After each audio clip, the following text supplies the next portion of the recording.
This is Jenny Bell from Clarington, Ohio, and I'm listening to Barbecue Central. We'll do it live. Okay. Well, do it live! I'll write it and we'll do it live! So to get that perfect barbecue, you use wood. Are you sure it's safe? Whatever. We put the lighter fluid on, strike the match, and... Oh, should we call the fire department? That might be a good idea.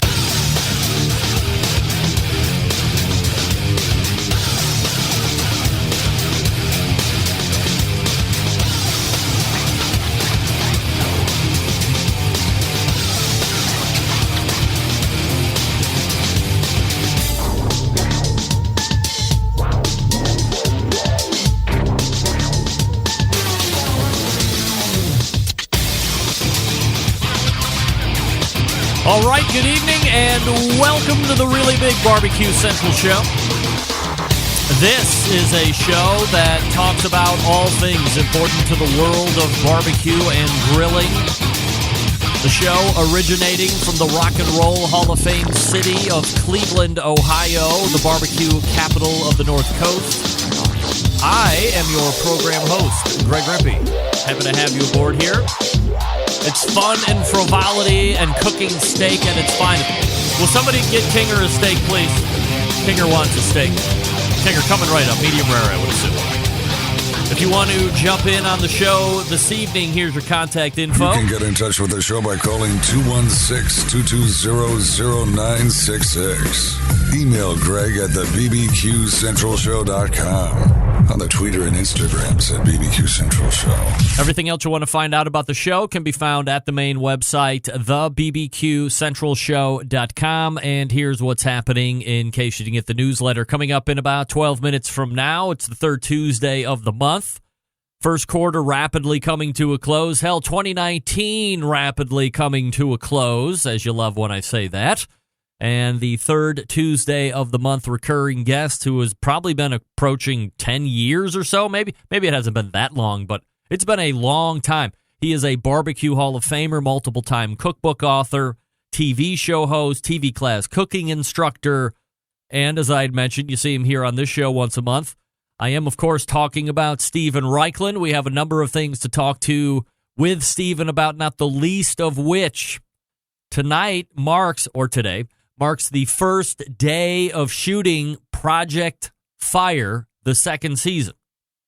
They're in Florida somewhere, so we'll find out what the first day of shooting was like, kind of get a live, local, late-breaking synopsis of what day one was like. If it's like anything else, like sports and so many other, first day at the job, first day sets the tone for the rest of the shoot. So we'll have to see if there is a complete regroup needed maybe, or if the first time out was good and now the tone is set and we're ready to rock and roll. Number of other things to talk to Stephen about. Maybe we'll get a little off topic with a question. We'll also talk a little bit about lamb, which is my new obsession. So Stephen Raichlen in about 11 minutes. And then we will move to the new third Tuesday of the month guest. That is Robin Lindars from grillgirl.com. That's GRILL and grillgirl.com. She has a new book coming out. We're getting into April. We're getting into May. Of course, that is live fire book season. Traditionally, cookbooks, of course, sometimes they're not necessarily cookbooks, but they're related or they have something to do with live fire in some form or fashion. And this is the season of books, cookbooks and otherwise, as they relate to the industry. And Robin Lindars has a new one coming out. It's a little healthy. It's a little electric, I think. So stay tuned for 35 past the hour. If I'm not mistaken, Robin has also signed up for another SCA event. That is the State Cook-Off Association. So we'll get the confirmation on that. Maybe I will tell her that I am almost confirmed for the June 15th SCA event that'll be taking place here in Hartville, Ohio, which is 35 or 40 minutes south and then east of me a little bit. So if you're going to be in the neck of the woods and you want to throw down against me and come in second place, I'm more than happy to shellac you in front of everybody and then talk shit about you the following Tuesday.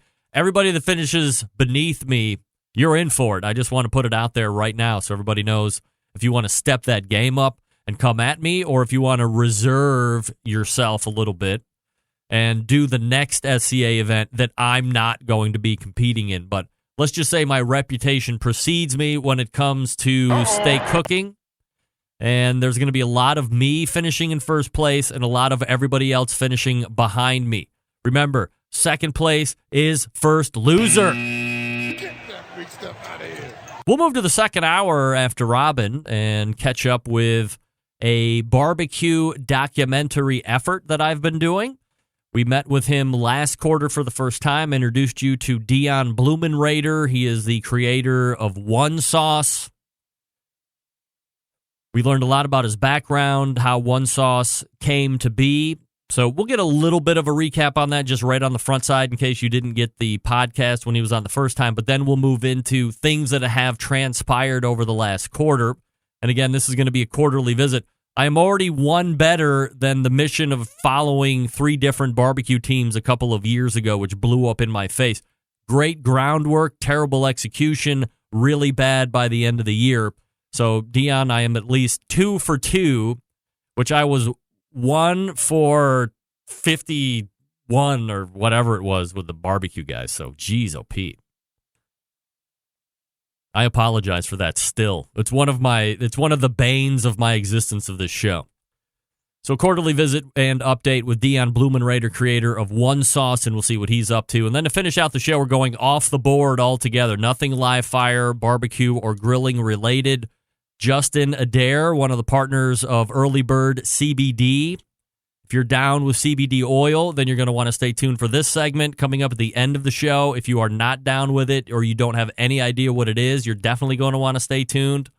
I am a current user of CBD oil, and we'll talk about that in a little more depth in about an hour and 30 minutes from now. But Justin will help me close the show in that regard.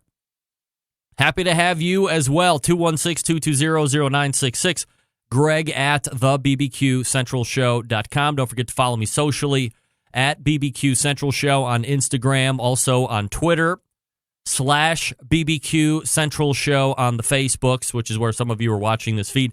If you want to take part in the interactive chat, hit my main website and then click on the YouTube Live link, and you can chat it up with such notable barbecue and grilling aficionados as Cookout Coach.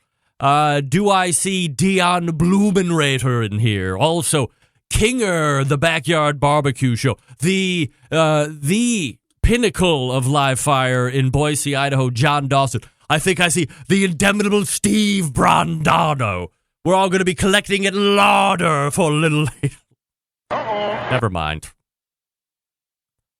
If I could remind you, this is very important. Please do this for me. This is about John Marcus, my friend and barbecue colleague. I want to make it my personal mission, thusly a Centralite personal mission for getting him into the Barbecue Hall of Fame this year. Go to the Barbecue Hall of Fame website. Everything has been corrected now ever since I railed on them a couple weeks ago about how everything was still out of date and you had to do digging. But everything is up to date. These nominations have to be submitted by April 14th, so don't wait. Do it tonight while you're listening to the show. Nominate John Marcus. Tell them, finish the questionnaire. Tell him why he's good, all the different things he's involved in, all that stuff. I would appreciate that. That's the mission of the show this year, not me. Don't get me into the Hall of Fame. Let's get John Marcus into the Hall of Fame. Then we can refocus the attention on me later years. Lastly, if you missed the show from a week ago, I was doing a pair of segments with Jack Arnold, backyard barbecue extraordinaire, social media maven. And in the top of the second segment, he dropped tire carrier of the number 3 car for Richard Childress Racing, Paul Swan, on the line. And we chopped it up for a few, talked a little tire carrier job, how he got into that line of work, and looked ahead to their upcoming race in Fontana, California this past weekend. By the way, top 10 finish, if you were wondering. So Show Karma continues to reign supreme and reaches through sporting events into NASCAR. But really cool guy, really great energy, and obviously very forgiving because he never once corrected me, even though, except for the very first name mentioned at the top of the interview, never mentioned through the rest of the duration of the segment that I kept calling him Phil. Not Paul, Phil. And he rolled with it. Didn't want to break rhythm, thought everything else was great. I apologized profusely because I would never intentionally offend a man of his size, no doubt about it. This guy is as good as they come because I would have said something after the second incorrect mention if I'm doing an interview. You know what I'm saying? You call me Craig or Ray or whatever, I'm going to say, hey, or Gary. I say, you know what? It's Greg. Everything's fine. It's just Greg. You look like a dope. I kept calling him Phil. It was Paul. Paul Swan. Paul, humble apologies once again, but he is a better human than me. Stephen Raichlen coming up out of the break. Let me talk to you quickly about the Barbecue Guru. You know, Bob Trudnak and the gang over there have always believed that outdoor cooking should be easy and fun because it can be, especially with the Monolith Barbecue Guru Edition grill. The Monolith, the world's first temperature-controlled smoker with a built-in power draft fan. This means smarter control and greater freedom with automatic temperature controllers. Easily choose the cooking time and temperature and let the Monolith do the work of a sous chef or barbecue pitmaster with minimal effort. You now have oven-like precision at the grill. You can serve the tastiest, juicy meals each and every time. Consistency, consistency, consistency. That's what we're always talking about here on the show. Once again, since the Power Draft fan is built in to the Monolith, if you don't have a Barbecue Guru controller, you have to go to bbqguru.com and get a controller. If you already have one, all you have to do is wire it into the fan, and you're off and running. If you want to upgrade that tech, certainly up to you. If you have any questions, you call them. 800-288-GURU. That's 800-288-GURU. Or again, visit the website, bbqguru.com. Barbecue Bob teaming up with Mo Cason, doing great bits. Doing that Mid-Atlantic barbecue event. I think it was something like that a couple weeks ago. They're always out and about. Great folks over at the Barbecue Guru. bbqguru.com, 800-288-GURU. And we are back with Stephen Raichlen right after this. Stick around. Be right back.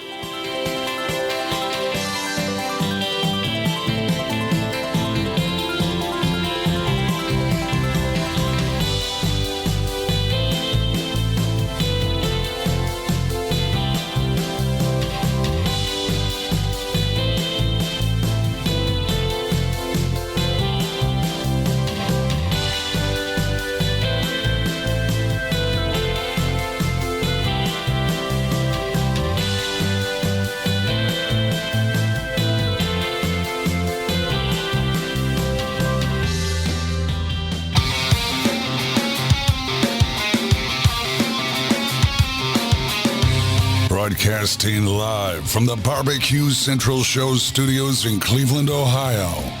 You're listening to the Barbecue Central Show.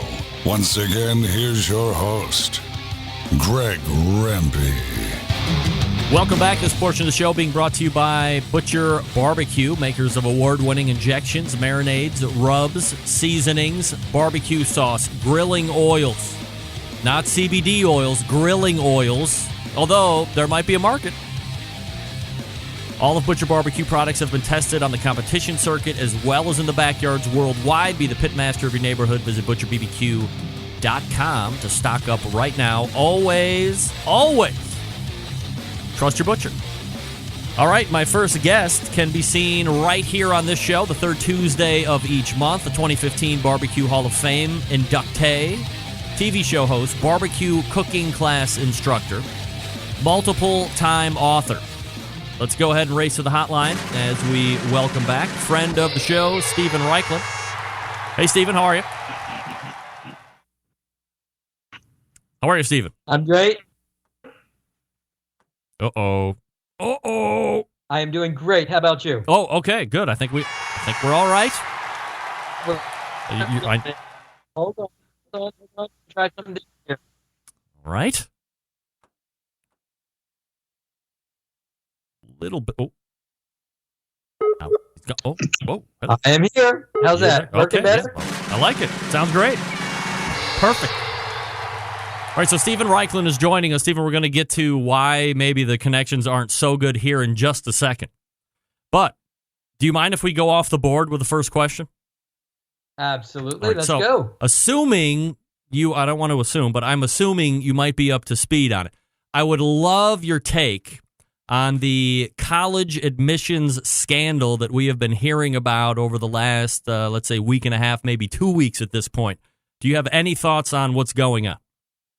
Well, I am appalled by it, but I am not surprised by it. As we all know, in every aspect of American life and politics, money speaks, and the more money you have, the less you have to follow the rules and do things the right way. Are you surprised at all that the people, I mean, obviously the means are there, of course, but are you surprised that they are spending, in some cases, more than the tuition would be for the full 4 years?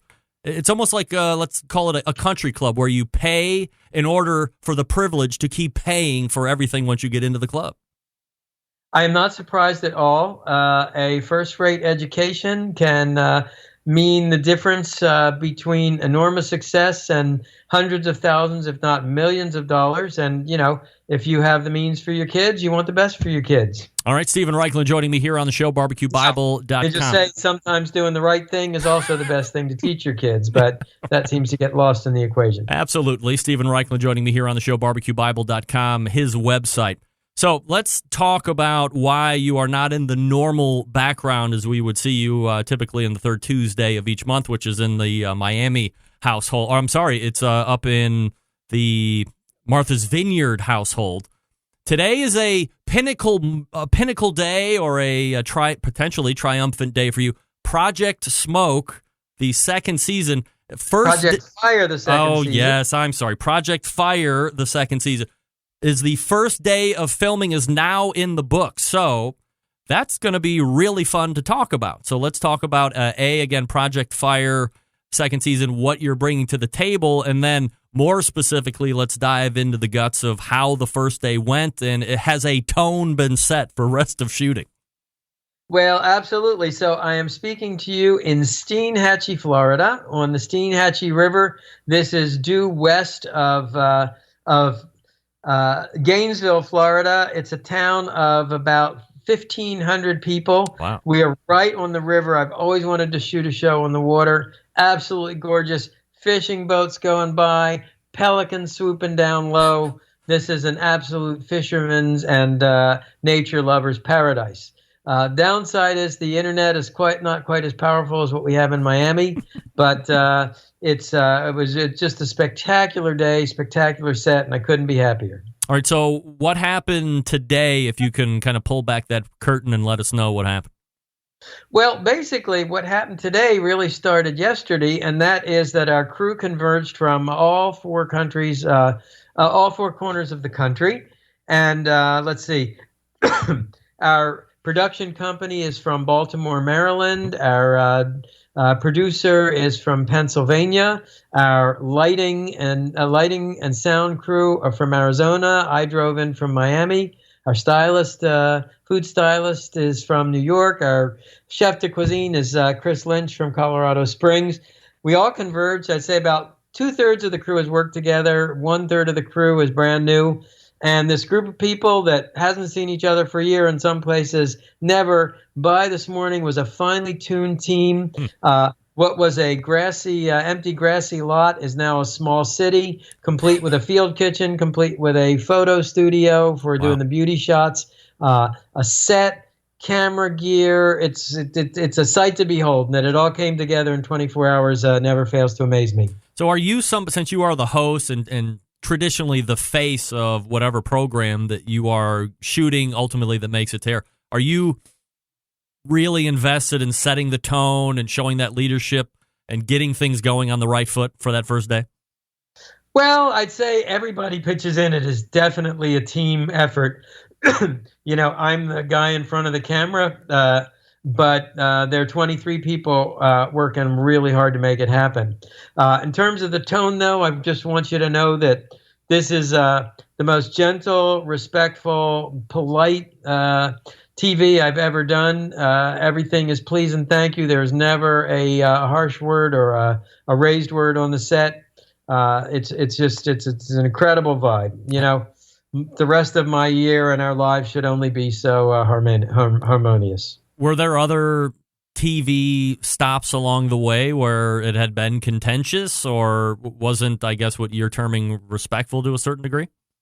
Well, let's just say that I started with the worst and it's gotten better every year. Really? Yeah. You know, and it's so funny because I'd never done television before. So I thought, well, okay, this is what television's like. It's a tense set. Everybody yells at one another. You know, it's an awful experience. But then I switched producers and I'm now with Matt Cohn. We're on our way to doing our 9th show together. And Matt really sets the tone as much as anybody. And it's very much a collaborative effort. You know, everybody comes up with good ideas. And I think the goal of everybody is to make the best possible television that we can. So the goal is to make the best possible television, but do you feel any kind of pressure, whether it be perceived or something maybe you're putting on yourself in order to produce a great show time in and time out? Well, listen, taping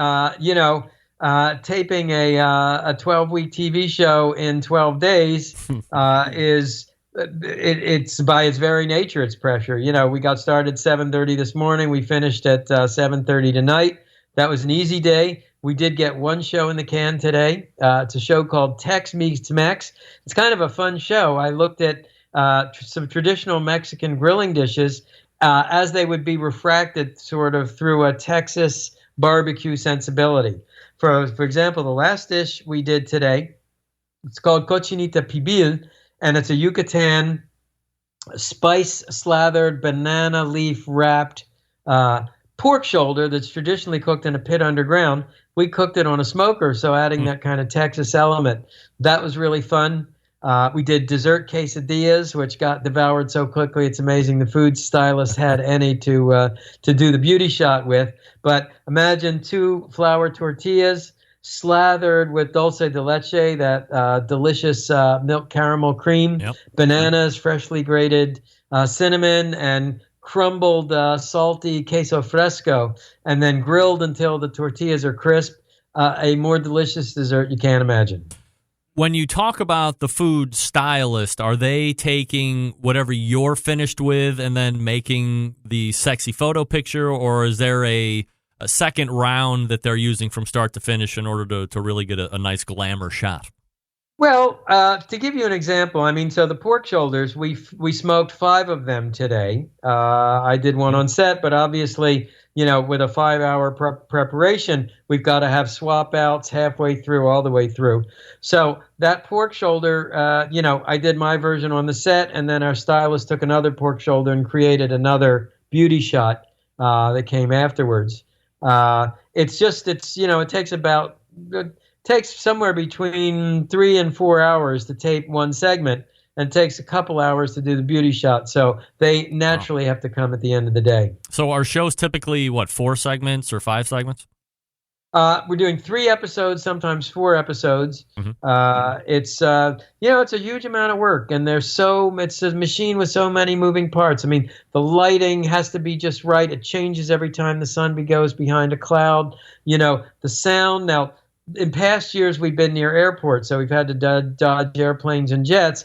Here, it's pretty quiet. But, every once in a while, a boat will come cruising by, or motorcycle will come cruising by, and, we have to wait for the sound to settle down.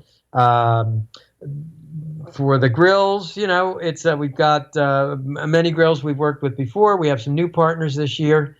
But by the way, just to give a call out, one of my students at Barbecue University at the Broadmoor last year went so above and beyond the effort. We called him and asked him if he wanted to be a fire wrangler this year. Oh. So Steve Nestor has been putting our grills together, getting them fired up. He actually got me using a Green Mountain pellet grill and controlling it from my smartphone. So that was a great leap into the 21st century for me. Are you a fan of that kind of technology, or would you rather see it a little more where the person is in control of the fire? Obviously, fire control and pellet cookers are kind of mutually exclusive, but do you like that kind of technology?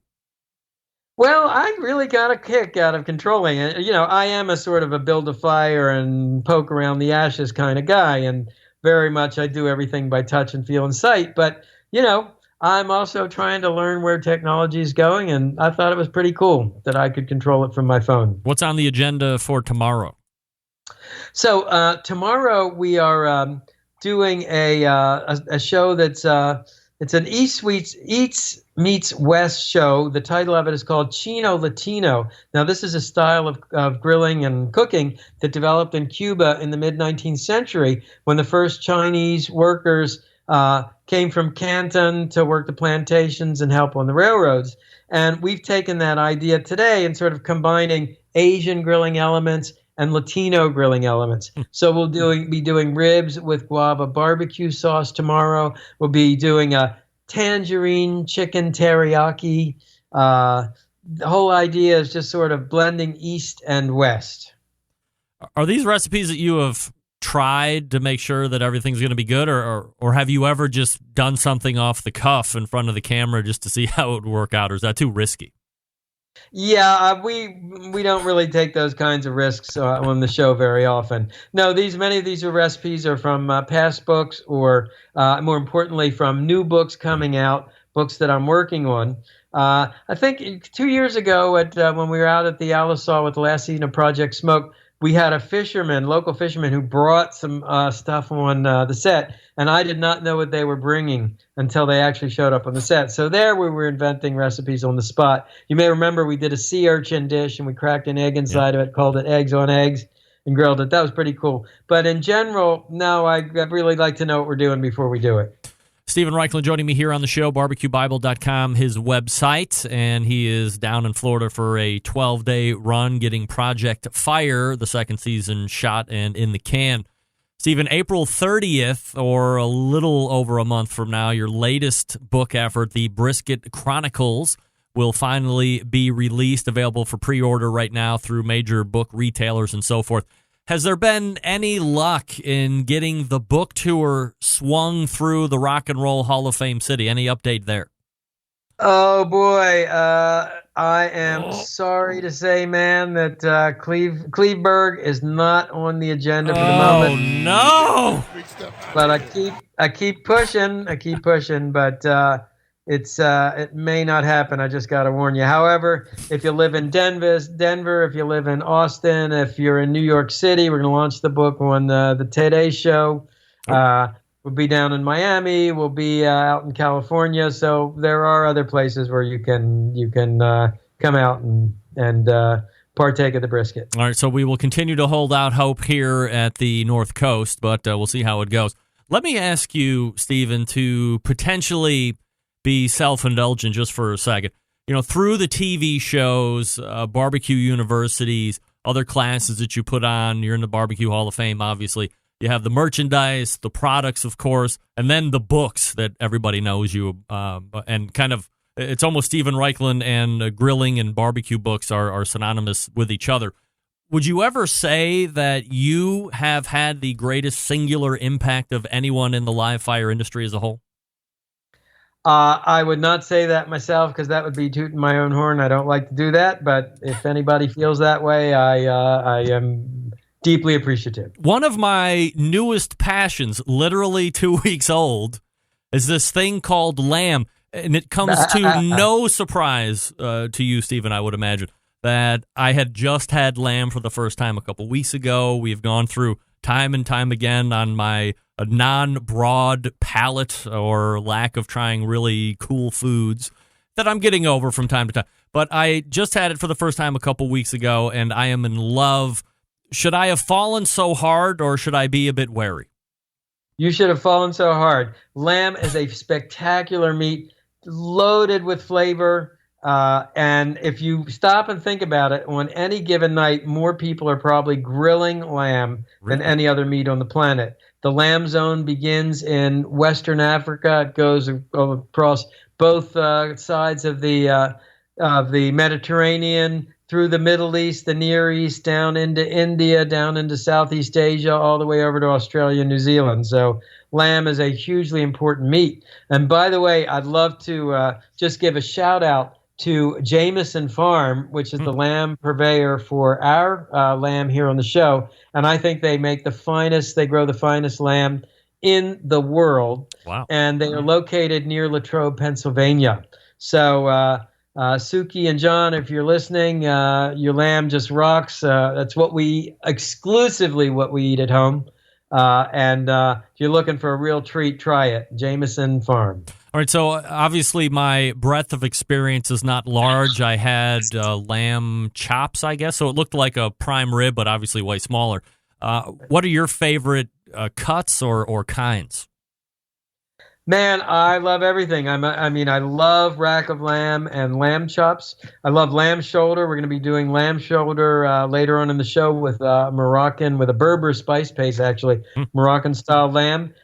Braised lamb shanks, which I actually do what I call smoke braising, where they're cooked in an open pan of liquid, but on a smoker, so you're getting both the moist heat and flavoring and then the smoke flavoring. That recipe is in Project Smoke. Shish kebab, lamb is the original meat for that. Lamb burger is a great alternative to a hamburger. What don't I love about lamb? I love everything about lamb. I was talking with Meathead last week, and he was probably as big, maybe if not as big a fan of you are of lamb. He said if you put a ribeye on one side and lamb on the other, he would probably die of hunger trying to decide if he should run left or right. But he was not so keen on this stuff called mutton, which I guess traditionally would be associated with Kentucky. Are you a mutton fan? Well, let me say that I was pleasantly surprised by Owensboro barbecued mutton. Now, mutton is a very mature lamb. It's a mature sheep. Yep. And if it is slow cooked with a lot of hickory smoke, as they do in Owensboro, Kentucky, served with a black dip that's loaded with pepper and lemon juice and Worcestershire sauce, it becomes absolutely delicious. However, the kind of mutton that was stewed and served to English schoolboys, it's probably pretty tough to enjoy. Is there a favorite way of cooking a rack of lamb for you? Is it just on the grill, the medium rare, then cutting into chops? For me, it's what I call my Greek Island herb rub. It's a seasoning I make. It's basically a Mediterranean herb rub with oregano and basil and fresh mint. And I just put that on the rack of lamb. It's a direct grill. Leave it nice and pink in the center. And boy, doesn't get much better than that. By the way, I got a little trick for you. If you do grill rack of lamb or lamb chops, make an aluminum foil shield. Fold up a piece of aluminum foil in three, like a business letter. Slide it under the bones, because those bones are so slender they'll actually burn, catch fire when you're direct grilling your lamb. That's the tip for the evening. All right, we'll take that tip and run with it for 11 more days. Stephen Raichlen will be down in Florida finishing up the second season of Project Fire. In the meantime, you can find him at barbecuebible.com. And on the third Tuesday of each month, you find him right here on the Barbecue Central Show. Stephen, always appreciate the time. Thanks so much. Thank you. Great job, Greg. Thank you. Have a great week. There Bye. he is, Stephen Raichlen, live on location.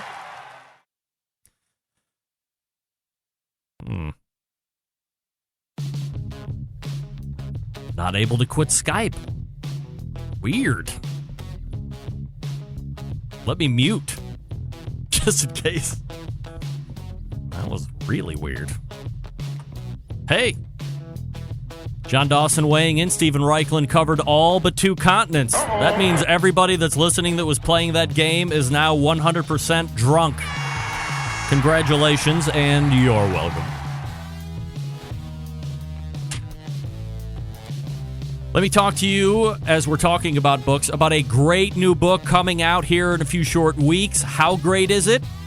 Premiered on Amazon.com is the #1 new release in the barbecue and grilling section. It's called Grill Seeker, Basic Training for Everyday Grilling.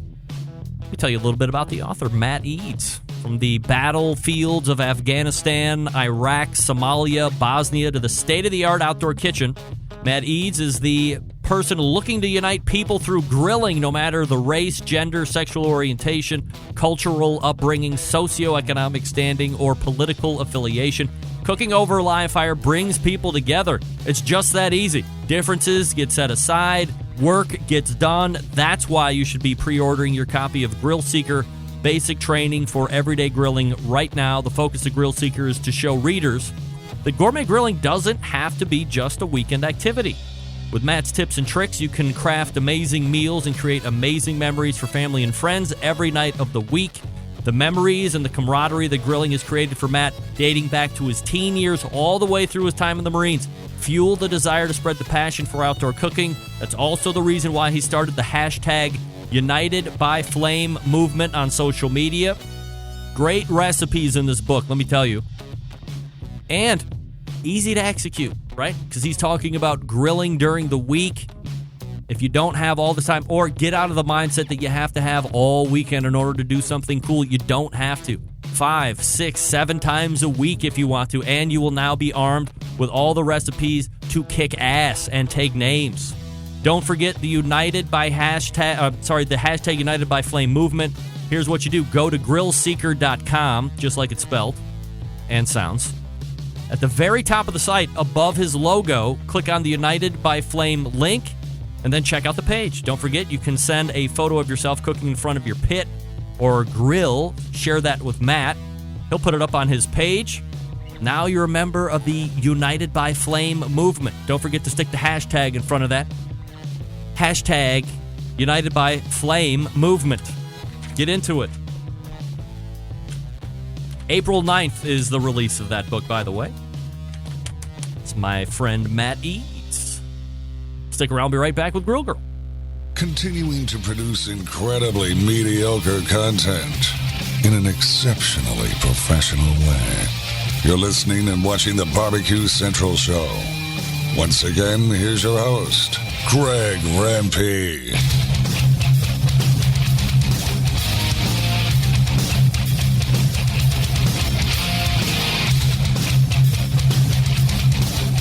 Hey, welcome back. This portion of the show brought to you by CookinPellets.com, your number one source for quality wood pellets to fire all of your pellet-driven cookers. You can visit CookinPellets.com for more information or to purchase. You can also visit Amazon.com as well if you would like to purchase. And don't forget to download the free Cookin' Pellets app at the website. Again, that's CookinPellets.com.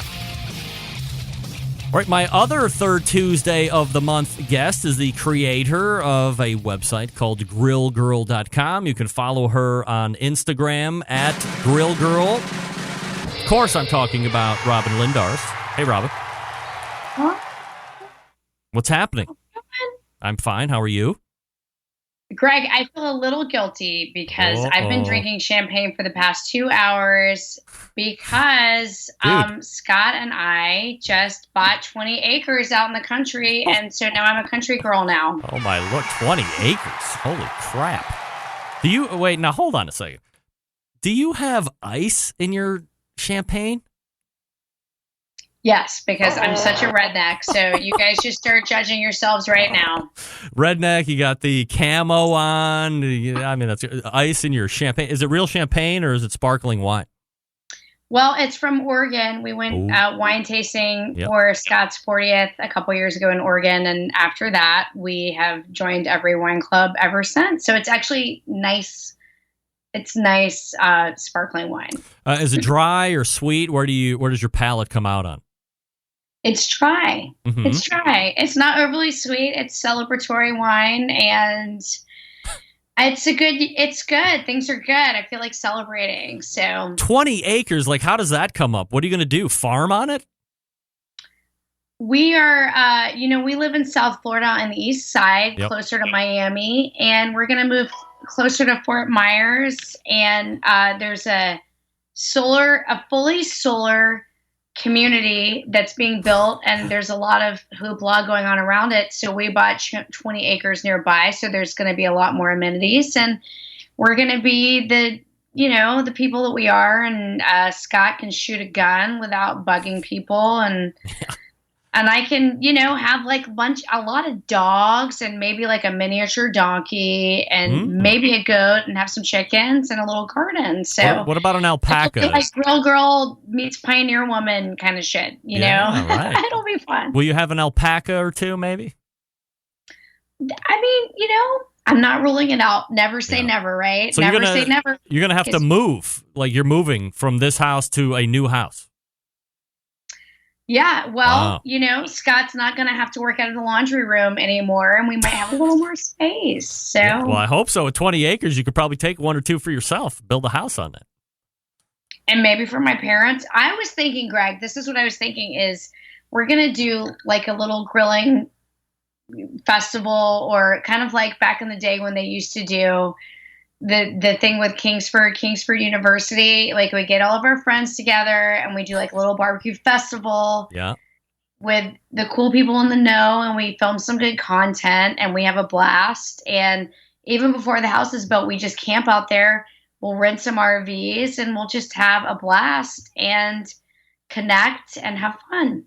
All right, I'm down for that. I like where you're going with that. I see a little old school Kingsford University. Maybe in a we can, for old time's sake, we can like get a big tour bus and back up 5 miles in the middle of nowhere just for fun. It's totally inside. I think you and me and John Dawson are the only ones that understand that. Oh my God, I was just thinking about talking about this to you today about when we were on that tour bus and Brad Orison was being so damn funny and just yelling random shit into the air. Just so funny. Yeah, getting the gang back and making some fun stories together. We're talking with Robin Lindar's Grill Girl, grillgirl.com, her website at Grill Girl Robin on Instagram.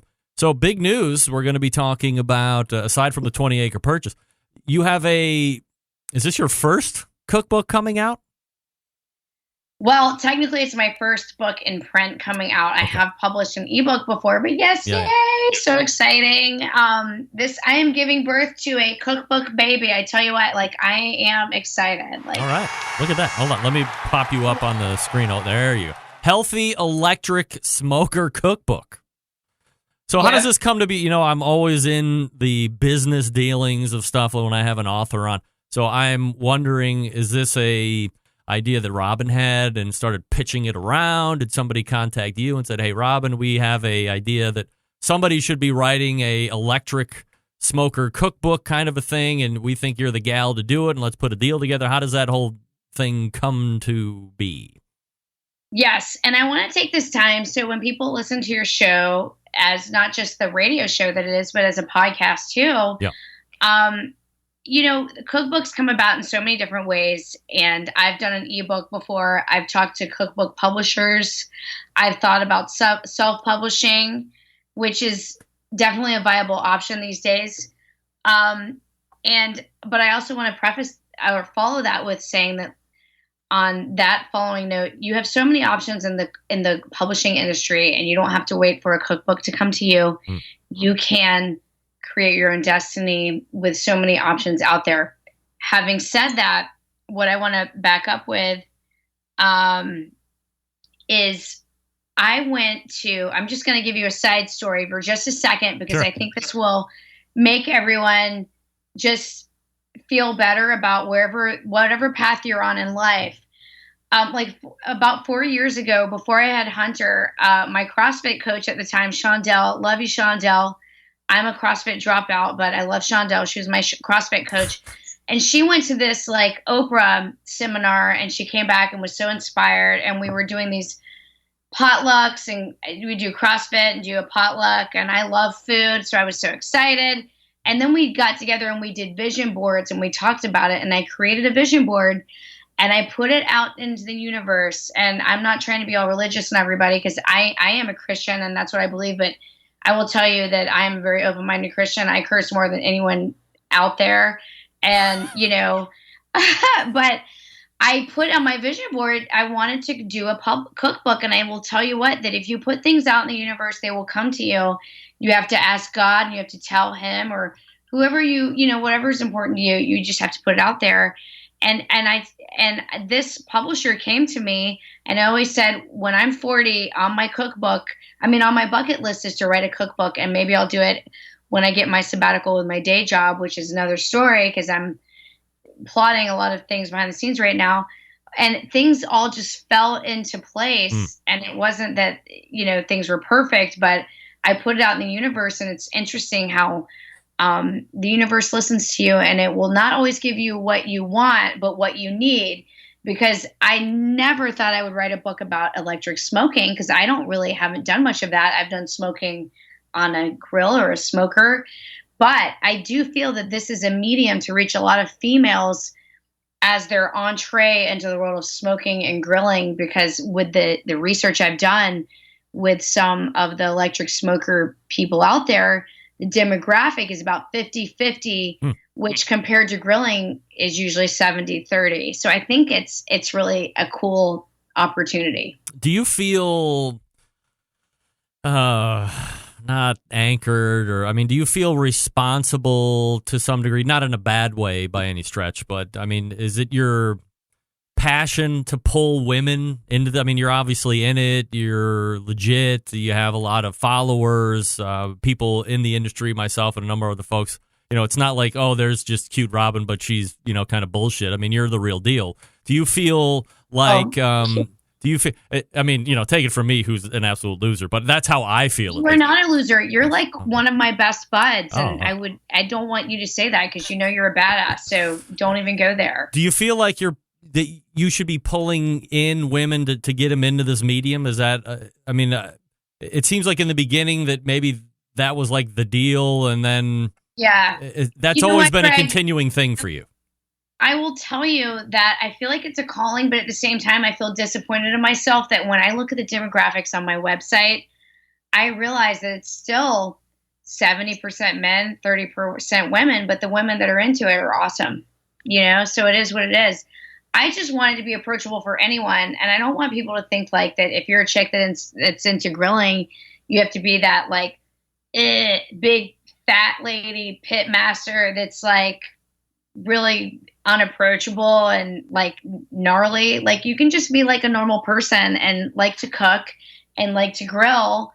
And you know what I mean? Like, let's just break some stereotypes and just say that, like, this is another style of grilling, and why do the guys have to have all the fun? Mm-hmm. Like, it doesn't have to have a label on it. But I also just feel like when more women, if they would experience how fun it is to grill, because usually what I've found is that the women are the ones that do all the prep work going into grilling for their husbands anyway. That, like, then they get to go outside and drink beer and have fun on the grill. And like, why don't they get to have that experience? Because it's enjoyable and fun and rewarding, and it's part of being a good hostess and an entertainer, is to like school yourself on that aspect of the whole experience. So let's talk about the book writing process. How did you find it? Was it easy? Obviously you're well versed at coming up with recipes or going places for inspiration and then using that to go back and do something for the website. But how was the book? The book was like, it's a division of Random House, which is DK, which, truth be told, my experience with DK had been with Hunter for his Lego books, because Hunter's super into Legos, and so is Scott, and we're like the super dorky Lego house. So a lot of my books exposed with DK have been through that. But what I discovered with them is that their books are very almost like a manual or like a reference guide, which I really like, which makes them really easy to learn from. And also their pages are very coded, like they're really great for learning from and taking notes from.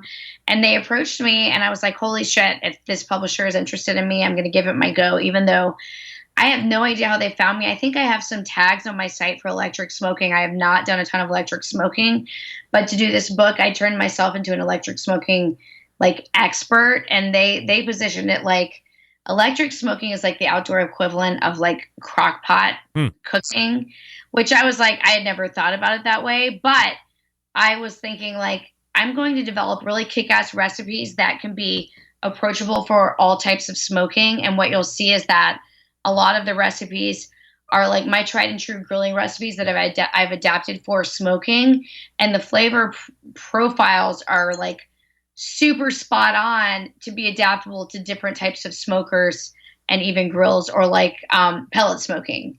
So these are like my tried and true recipes that I put into this book. So even if you don't own an electric smoker, I think it's adaptable if you like to smoke. Like, and the idea is that behind the book, what I'm trying to do is teach people that you can layer flavors, right? Like when you think about smoke, just like Stephen Raichlen says, who's on your show, smoke is like that umami, right? It's like that other ingredient, and it's a layer of flavor that just adds to whatever you cook. So think of it as like a flavor laying machine in essence. And what I try to do in the book is infuse ways to, sorry, my dog just came in the room, is infuse ways to layer on more layers of smoke, complementing what you're cooking without being overpowering, to really just create something that's super kick-ass.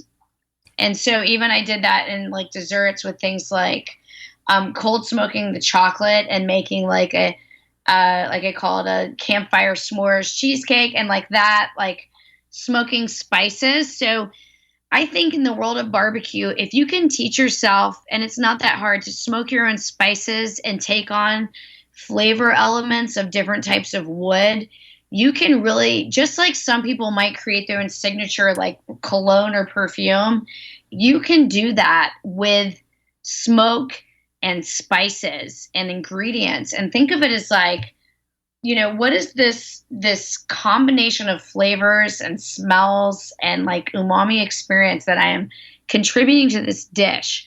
And so I'm totally dorking out here for a second. But, one thing I did have a hard time with was like, you're never going to be able to cook collard greens to total like softness. That's like a retarded sounding word, but you get the idea. Robin, you can't say that. Jeez, you can't say it. Come on. It does sound retarded when you say it. Oh, Robin! You can't say that word. Come on. Use a better word than that. Sounds wrong. It sounds incorrect. I'm wrong and incorrect. Yes. So it just is what it is.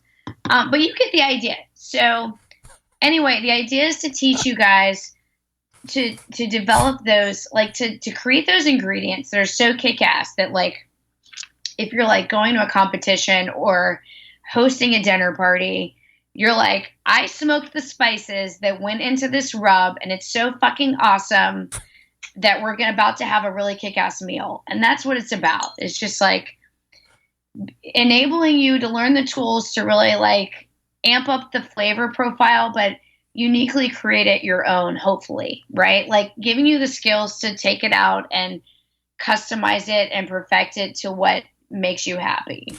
And this book is coming out May 7th, correct? Yes, and it's on pre-order. I still need to judge the landing page, but yes, I am giving birth to a cookbook baby, and I hope you guys enjoy it. Quickly, before I run out of time, you're doing another steak cook-off and believe it or not, this is, I guess this is the name of the city, Frostproof, Florida? Yes. Really? You get these. Yes. All right, so April 12th in Frostproof, Florida. Well, just to clarify, Greg, Frostproof is in the citrus area, and so they a lot of those areas have those names because it's in prime citrus growing area, and if it's right near where my dad's cousin lives, where we evacuated for Hurricane Irma, and it is like totally just citrus. And lots of pretty lakes, so it's going to be a beautiful place to have a steak competition. And it's you and Pops. Scott is going to be going. Are you guys competing as like a team of three, or is it going to be three independent? Actually, we're a team of four because Hunter is on the team, and he's going to be doing the kids cook-off as well. Yes, and he's so excited. And I got really inspired when I did the steak cook-off at the Shed, because Brad Orison had all his kids entering and some other kids, and it was so cool to see. And I was just like, oh my God, I have to get Hunter involved. And he's super excited. He already has his own little mini Max green egg. I don't know what he's going to compete on. Maybe that, I don't know. But he's stoked. I mean, he's not even 4. You guys don't tell me. I don't think he's technically the legal age to compete, but he's almost there. And I mean, I don't even think it's not the same for him to compete against a 17-year-old, but he's going to get out there and like do his thing, and it'll be like really fun and cute to watch. So this is the 12th, so you're going to be able to recap it next month. And obviously the mindset going into this one, much different than when you were going down to the shed. Well, yes and no, because we're all competing, and it's gonna be competitive on our side. It's not just about Hunter, like that's a side thing, but this one is a pre-qualifier for the World Food Championship. Yeah. But I'm talking about, like, you were so anti-rub and all this other stuff, but we've learned that was a bad idea, and the mindset this time is going to be different than going down to the shed. Yeah, and you know what? Scott has such a hard-on for cooking the steak sous vide. Like, I can't even tell you. Like, he's like, we have to do it sous vide. You know it's the best way. And Dad's like, all right, whatever. But, and Dad's like BFF with Johnny Joseph now, and they talk on Facebook all the time. So who the heck knows with that? Like, so we have all these competing interests. So we may be doing it via sous vide, which could be new and cool and different, and we'll share the experience with you guys. All right. So. Well, we'll look for that the third Tuesday of next month in April. In the meantime, it's the Grill Girl, Robin Lindars, grillgirl.com, the website, at Grill Girl Robin on Instagram. Follow her there. And then, of course, the new book, May 7th, it will be coming out, Healthy Electric Smoking. Robin, thank you so much, as always. And I do want to plug, Greg, that I have a lot of paleo and keto adapted recipes, and there's a whole backstory there I didn't even get into, but we'll talk about it next time. So, all right, sounds good. There she is, Robin Lindars, the Grill Girl, right there. How about that? Wow, I mean, that was absolutely intense. Did she say her husband had a? I don't know what she said. All right. We're going to wrap the first hour right after I talk to you about Big Papa Smokers, the one-stop online shop for all things barbecue. They have great rubs, cattle prod, cash cow, sweet money, just to name a few. In fact, they have 13 perfectly balanced flavors that transform ordinary meals into extraordinary. They also have a great relationship with Steph Franklin over at Simply Marvelous Barbecue. They have the West Coast offense. They're great sauces if you want to try those. BigPapaSmokers.com, the place to go to buy. Also, aside from the premium selection of rubs and sauces, they have the very best charcoal, pellet, and wood cookers available today. If you're looking for a cooker that's easy to use, the Mac 2-Star General Pellet Grill is the one you want to try. Big Papa's the exclusive Mac dealer, even offers special packages. If you don't like that, you can try the Old Hickory Ace BP, the only charcoal smoker that Big Papa trusts on his trailer. And then you have the M Grill for the backyard enthusiasts like me. Some people use them in steak competitions as well. They're built like tanks, they'll last forever. You can call 877-828-0727 with any questions, or visit the website at bigpapasmokers.com. That's BIGPOPPA smokers.com. We're back to wrap the first hour right after this. Big name interviews, advice on cooking brisket and ribs, and the only host willing to share his honest opinion on all things important in the world of barbecue. It's the Barbecue Central Show. All right, welcome back. We are racing towards the top of the hour, all caught up now. Thanks again to Robin Lindar for Robin Lindars, it's plural. There was more than one of her tonight. We congratulate her and her husband Scott on the 20-acre purchase. They're moving, folks. And before the countryside estate is built, there could be shenanigans and tomfoolery on property grounds.